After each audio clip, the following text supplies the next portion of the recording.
बीकानेर के करीब international border से 104 किलोमीटर पाकिस्तान के अंदर यह कराची का तोरखम नेशनल हाईवे नंबर 5 है। इस जगह को कराची मोड़ भी कहा जाता है। बहावलपुर के इसी बाहरी इलाके में मौजूद यह आतंकवादी संगठन जैश ए मोहम्मद का सबसे बड़ा टेरर कैंप। नाम है मरकज सुभान अल्लाह। 15 एकड़ में फैला जैश का यह वो मरकज था जिसमें एक साथ सैकड़ों नौजवानों को ट्रेनिंग दी जाती थी। बहावलपुर के इसी मरकज सुभान अल्लाह में जैश के चीफ मौलाना मसूद अजहर, उसके भाई अब्दुल रऊफ अजहर, मौलाना अम्मार और उसके परिवार के घर भी थे।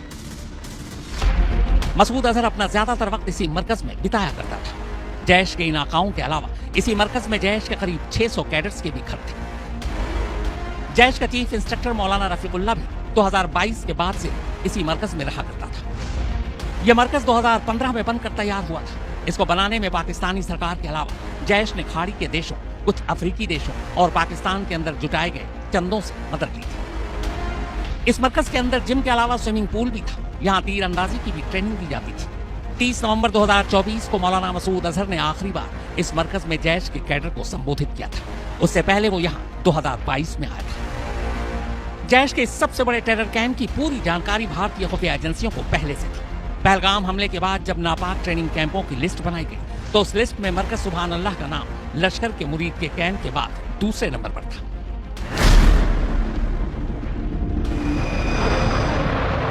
ऑपरेशन सिंदूर के तहत सबसे मुश्किल टारगेट जैश का बहावलपुर में मौजूद यही कैंप था, क्योंकि इंटरनेशनल बॉर्डर से इसकी दूरी पाकिस्तान के अंदर 104 किलोमीटर थी। राफेल को मिसाइल से लैस किया जाता है, टारगेट लॉक होता है और इसके बाद सीधे फायर। रात के अंधेरे में निशाना अपना काम कर चुका था। बर्बादी का मंजर सुबह के उजाले ने दिखाया।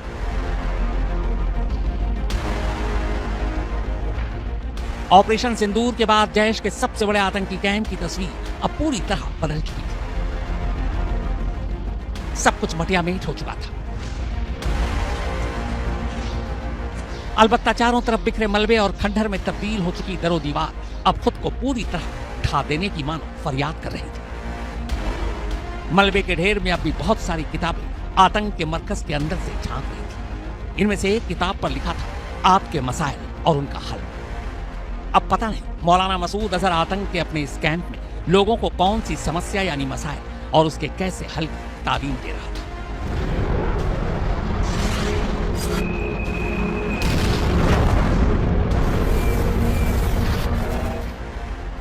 मरकज के अंदर जैश के आतंकवादियों के हर कमरे का कुछ ऐसा ही हाल था। टूटी दीवार और खुले किवाड़ के ऊपर कपड़े टंगे नजर आ रहे थे। आतंक का यह कैंप कुल मिलाकर इस वक्त खुद आतंक की तस्वीर नजर आ रहा है। अब मसूद अजहर के मटियामेट हो चुके इस आतंकी कैंप से बाहर बहावलपुर में उस जगह चलते हैं जहां इस वक्त कतार से जनाजे पड़े हैं।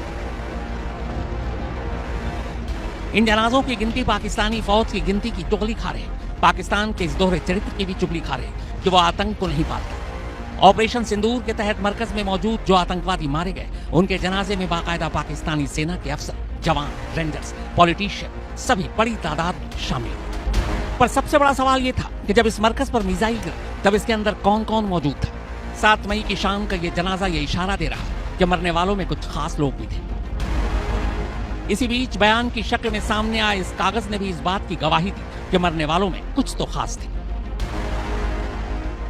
यह बयान मसूद अजहर का बताया जा रहा है। इसी बयान में मसूद अजहर कहता है कि मरकज पर हुए हमले के दौरान उसके 10 रिश्तेदार और 4 साथी मारे गए। इसमें मसूद अजहर की बड़ी बहन, उसके पति, एक भांजा, उसकी पत्नी, एक भांजी, परिवार के बच्चे, एक कजन और उसकी मां और 2 साथी शामिल हैं। इसी बयान के आखिर में यह लिखा था कि 7 मई की शाम 4 बजे बहावलपुर में जनाजे की नमाज अदा की जाएगी। और बहावलपुर में 7 मई की ही शाम एक साथ कई जनाजे की नमाज पढ़ी गई। यह वही तस्वीर है। तो क्या मरकज पर हुए हमले में मारे गए ज्यादातर लोग खुद मसूद अजहर के करीबी थे? पाकिस्तान ने तो इन जनाजों की असलियत छुपा ली, लेकिन भारत ने आखिरकार जैश के सबसे बड़े टेरर कैंप मरकज सुभान अल्लाह में ऑपरेशन सिंदूर के दौरान मारे गए आतंकवादियों का सच ढूंढ ही निकाला। मरकज सुभान अल्लाह पर जब हमला हुआ तब उसके अंदर मसूद अजहर का एक बड़ा और एक छोटा साला भी मौजूद था। ये दोनों मारे गए। इनमें सबसे अहम था जैश के चीफ मसूद अजहर का छोटा साला मोहम्मद यूसुफ अजहर, IC-814 कांधार हाईजैकिंग के मास्टरमाइंड में से एक।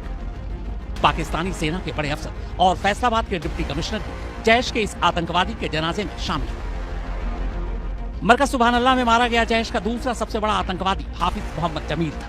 जमील मसूद अजहर का बड़ा साला था। जमील ही जैश के टेरर कैंप के हेडक्वार्टर यानी मरकज सुभान अल्लाह का इंचार्ज था। उसका काम नए रंगरूटों को ट्रेनिंग देना और कैंप से सरहद पार भेजना था। मरकज सुभान अल्लाह में मारा गया जैश का तीसरा और मसूद अजहर का करीबी मोहम्मद हसन खान था। हसन खान पाक अधिकृत कश्मीर के जैश के ऑपरेशनल कमांडर मुफ्ती असगर खान कश्मीरी का बेटा था।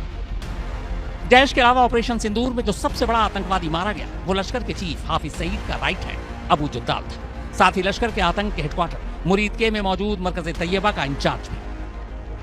अबू जुंदाल भारत में हुए लश्कर के अनगिनत हमलों का मास्टरमाइंड था। लश्कर में इसकी क्या पोजीशन थी इसका अंदाजा इसी से लगाया जा सकता है कि इसके जनाजे पर पाकिस्तानी आर्मी चीफ आसिम मुनीर और पंजाब की मुख्यमंत्री मरियम नवाज ने श्रद्धांजलि के तौर पर फूल भेजे थे। ऑपरेशन सिंदूर में पांचवां जो सबसे बड़ा आतंकवादी ढेर हुआ वो लश्कर का खालिद उर्फ अबू आकाशा था। लश्कर ने जितने भी आतंकवादी हमले किए उनमें इसी का हाथ था।